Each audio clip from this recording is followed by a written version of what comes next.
अस्सलाम वालेकुम। सिरात मुस्तकीम चैनल में आप सबको मैं खुश आमदीद कहता हूँ। अब हम बात करते हैं दोस्तों आज के कुछ अहम तरीन सवालात जो आप तमाम हजरात ने पूछे हैं। इन सवालात में से बहुत सारे सवालात मिलते जुलते हैं जिसको मैं मुश्तरका तौर पर एक ही जवाब उनका दूंगा ताकि बहुत सारे लोगों के जो सवालात हैं उनको कवर अप किया जा सके। तफसीलात कुछ ये हैं कि बहुत सारे लोगों ने ये पूछा है कि उनका खरूज नहाया लग चुका है और उसके बाद उनके फिंगरप्रिंट भी हुए थे और वो कुछ लोगों ने कहा कि उनके हज पर फिंगरप्रिंट हुए थे, तो क्या वो सऊदी अरब में आ सकते हैं? क्योंकि अपने मुल्कों के जो हालात हैं उससे आप अच्छे तरीके से जानते हैं कि बेरोज़गारी कितनी है, रोज़गार वहाँ पर कितना है। इन तमाम हालात की वजह से अब वो दोबारा सऊदी अरब में आना चाहते हैं। मज़ीद वो लोग जो कि छुट्टी पर गए थे यानी एग्जिट एंट्री वीज़े पर गए थे और सऊदी अरब में नहीं आए, अब वो कैसे आए इस बारे में मैं आपको बताता चलूं कि वो लोग जो कि छुट्टी पर गए थे सऊदी अरब में नहीं आए वापस और उनका वीज़ा ख़त्म हो गया तो 3 साल कम से कम वो सऊदी अरब में नहीं आ सकते हैं। उसके बाद दोबारा वीज़ा लेकर आ सकते हैं, मगर पहला कफ़ील अगर चाहे तो इससे पहले भी बुला सकता है अगर वो वीज़ा जारी कर दे। वो तमाम लोग जो कि सऊदी अरब में फिंगरप्रिंट होने के बाद यानी जेल से तरहील में किसी जुर्म की वजह से या उनका हरूब लगा था वो सऊदी अरब से जा रहे हैं, ऐसे तमाम अफराद या वो चले गए थे, ये सऊदी अरब में अब किसी दूसरे वीज़े पर वर्क वीज़े पर नहीं आ सकते हैं। हज या उम्रे के वीज़े पर इनके आने के चांसेस हैं। लिहाजा अगर आप हज या उम्रे का वीज़ा वहाँ से अप्लाई करते हैं तो आपके एक बार फिर से फिंगरप्रिंट होंगे जो कि एतमाद ऑफिस के ज़रिए होते हैं। उससे आपके ये फिंगरप्रिंट सऊदी अरब में कंफर्मेशन के लिए आते हैं कि आपके ऊपर किसी किस्म का अगर कोई इशू है तो वहीं पर आपका वीज़ा ही रोक लिया जाए। अगर वीज़ा स्टैंप हो जाता है तो सऊदी अरब में आने से अब आपको कोई नहीं रोक सकता, लिहाजा आप इजीली आ सकते हैं। और वो तमाम लोग जिनके हज पर फिंगरप्रिंट होते हैं सऊदी हुकूमत उन्हें 10 साल के लिए सऊदी अरब में बैन करती है, वो किसी भी वर्क वीज़े और हज उम्रे पर नहीं आ सकते हैं। कुछ दोस्तों ने ये सवालात किए कि उनके केस उनके कफ़ीलों के साथ चल रहे हैं, अगर वो सफारतखाने से वर्का बना लें तो क्या अपने मुल्क चले जाएंगे? तो इससे कोई मुश्किलात तो नहीं होंगी।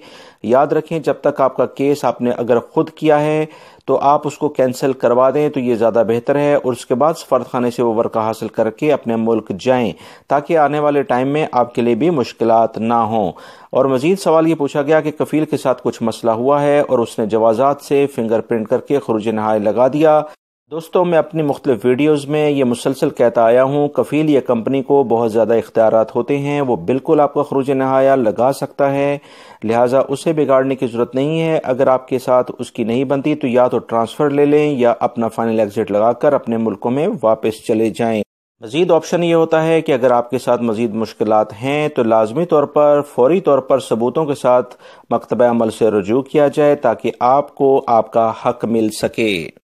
फैमिली वीज़े से मुतालिक पूछा गया कि इसमें बेटे की उम्र कितनी होनी चाहिए और बेटी की उम्र कितनी होनी चाहिए जो उनको वीज़ा मिल सके। याद रखें 18 साल से अगर कम का बेटा है तो उसे अकामे के बगैर सऊदी अरब में रखा जा सकता है और बेटी की जब तक शादी डिक्लेयर नहीं होती तो उसे भी आप अपने साथ रख सकते हैं, मगर इसके लिए एक कि उसकी शादी नहीं हुई उसका सर्टिफिकेट लाजमी पेश करना होगा, अदरवाइज नहीं तो उसका नया वीज़ा जारी करवाना होगा।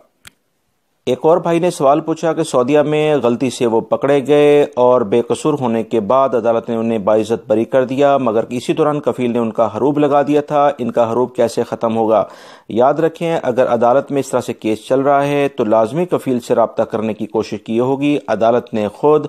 इसके बावजूद अगर हरूब लग गया है तो अदालत का पेपर जिसमें आप बेकसूर साबित हुए हैं वो लाजमी आप उसको जमा कराएंगे जवाज़ात में कफ़ील के थ्रू और आपका हरूब इंशाल्लाह कैंसिल हो जाएगा।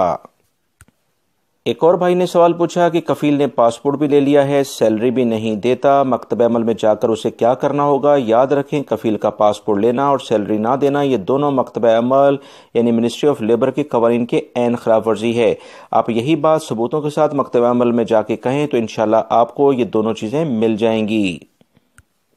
एक भाई ने पूछा है कि वो मोटरसाइकिल चलाते हुए अगर कैमरा उन्हें पड़ जाए तो क्या इससे मुश्किलात होंगी, और हाउस ड्राइवर अगर घरों में सामान बकाले से देते हुए पुलिस पकड़ती है तो क्या जुर्माना होगा? याद रखें अक्सर जो छोटे मोटरसाइकिल यहाँ पर सऊदी अरब में चलते हैं उन पर नंबर प्लेट ही नहीं होती, लिहाजा आप फिर भी ड्राइविंग करते हुए बहुत एहतियात करें।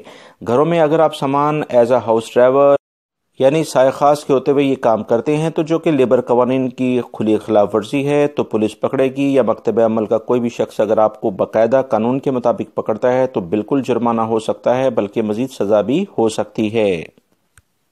ایک اور بھائی نے پوچھا کہ وہ خروج نہایت جانا چاہتے ہیں، مکتبہ عمل میں ان کا کیس ہے، دوسری عدالت میں چلا گیا۔ یاد رکھیں مکتبہ عمل جسٹ لائک ایک سٹارٹنگ میں ایک آفس ہوتا ہے، اس کے بعد اگر وہاں مسئلہ مسائل آپ کے حل نہ ہو تو دوسری عدالت میں کیس جاتا ہے، اور وہاں 26 سے 30 دن لگتے ہیں اور آپ کا کیس حل ہو جاتا ہے۔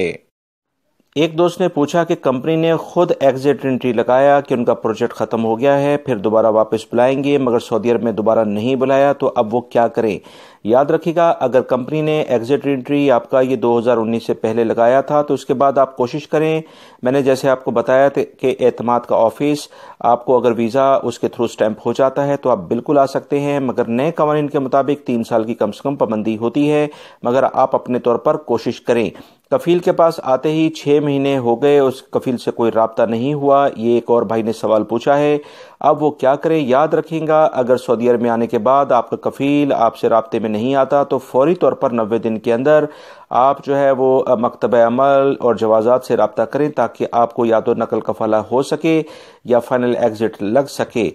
اس طرح سے غیر قانونی طور پر سعودی عرب میں رہنا قطعاً قانون کے مطابق نہیں ہے۔ دوستو، یہ تھے کچھ اہم سوالات جن کے میں نے آپ کو جوابات دیے ہیں۔ میری اس ویڈیو کو لائک کر کے اپنے دوسرے دوستوں سے لازمی شیئر کر لیے گا۔ السلام